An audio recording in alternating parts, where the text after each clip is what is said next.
आज कह दिया, अरे यशोदा, माता रोने कहने लगी, यशोदा ब्राह्मण विद्वान हैं, अब अपना लाला ले लो। लाला दे दिया। कहा पहले किसका नामकरण होगा? तो कहा पहले जो रोहिणी का पुत्र है इसका नामकरण होगा। कहा क्यों? क्योंकि यह जो बालक है, ये जो तुम्हारा बालक है, ये यशोदा इससे बड़ा है, इसलिए पहले इसका नामकरण होगा। तो आज अब बलराम जी का नाम रखने लगे हैं। क्या कहा कि एक गर्भ से दूसरे गर्भ में आए हैं, इसलिए नाम शंकरषण होगा। बोलिए शंकरषण भगवान की जय। और कहा कि इनमें बल बहुत होगा, इनके अंदर बल की कोई सीमा नहीं होगी, इतना बल होगा, इसलिए एक इनका नाम हो जाएगा बल। और वर्णन कर दिया कि जिस प्रकार राम अपने भाइयों में बड़े थे, उसी प्रकार ये अपने भाई से बड़ा है, एक नाम इसका राम होगा। दोनों नामों को मिलाकर के इनका नाम बलराम हो जाएगा। बोलिए बलराम जी महाराज की जय हो। बलराम जी का नामकरण किया और वापस रोहिणी जी को दे दिया है। आज अब जैसे ही कृष्ण को गोद में लिया तो आज मानो समाधि ही लग गई हो।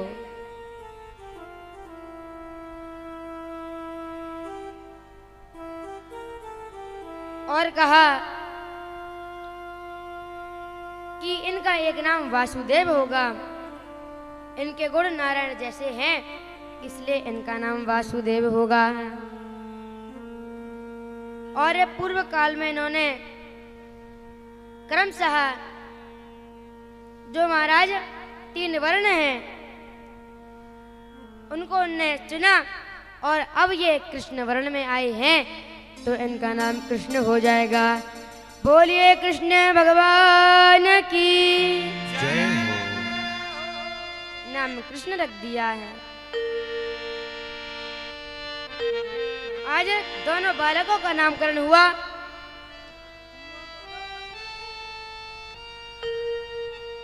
आज गर्गाचार्य जी को विदा कर दिया। एक दिन क्या हुआ कि भगवान कुछ बड़े हुए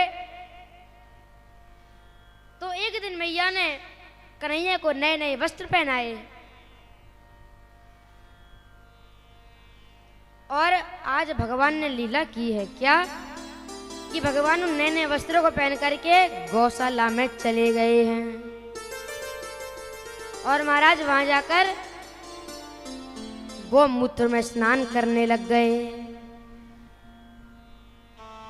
आज मैया ने देखा कन्हैया कहाँ गया, तो देखा कि भगवान तो गौमूत्र में स्नान कर रहे हैं, भगवान गौमूत्र में गोबर में खेल रहे हैं।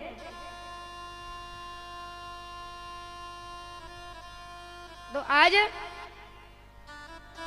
मैया लेकर के आई, दोबारा से महाराज नहलाया और वस्त्र पहनाए हैं। मैया ने कहा लाला तू पिछले जन्म में सूकर हतो क्या? तो आज कन्हैया ने कहा हाँ मैया, मैं पिछले जन्म में सूकर ही हतो। मैं ही तो हूँ बारा जो पृथ्वी को लेकर के आया था। इस प्रकार की लीलाएं भगवान कर रहे हैं। मानो भगवान अपने 24 अवतारों की कथा मैंने किस प्रकार क्या किया वो मैया को बता रहे हैं। एक बार की बात, एक बार प्रेम से बोलिए राधे राधे। राधे राधे। एक बार की बात, एक बार एक ब्राह्मण आए,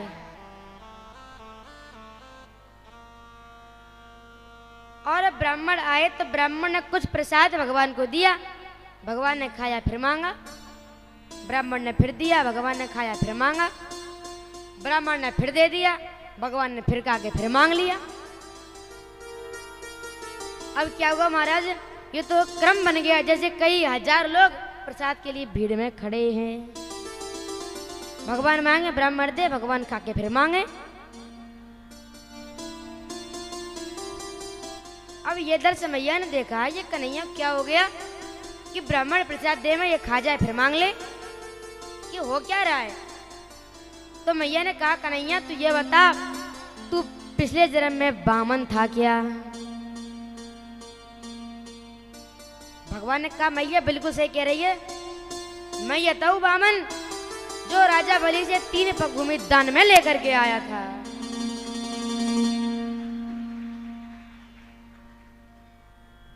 ऐसी दिव्य लीलाएं भगवान कर रहे हैं।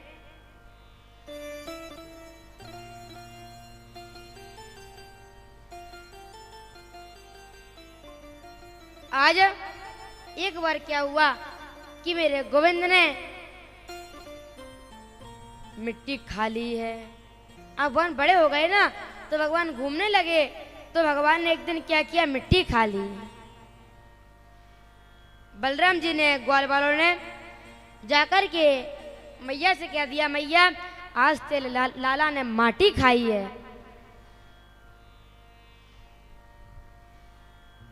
मैया ने कहा, कन्हैया मुंह खोल, बता तेने माटी खाई? कहा, मैया मैंने माटी ना खाई।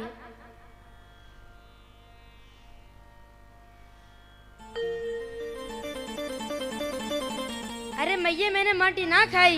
कहा, नहीं मुख दिखा। आज भगवान ने मुख खोला तो क्या देखा कि माटी तो थी नहीं महाराज, पूरा ब्रह्मांड ही दिख गया है।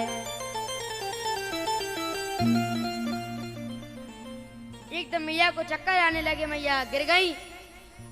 दोबारा खड़ी हुई तो कहा, अरे कन्हैया मुझे लगा तेरे मुख में पूरा ब्रह्मांड ही दिखे। कहा, मैया कैसी बात कर रही है तू? अरे मैं देख सो लाला ना, लाला तेरे मुख में ना ब्रह्मांड देखो, ब्रह्मांड में मैंने अपने आप को भी देखा है। कहा, मैया कैसी बात कर रही है? भला या छोटे से लाला कि मेरे मुख में तू कैसे आ सके? है सके तो कोई सपनों आया होगा। कहा, हाँ लाला हो सकता है। कहा, मैया बता मैंने माटी खाई कि ना खाई? मैया ने कहा, लाला तेने माटी ना खाई।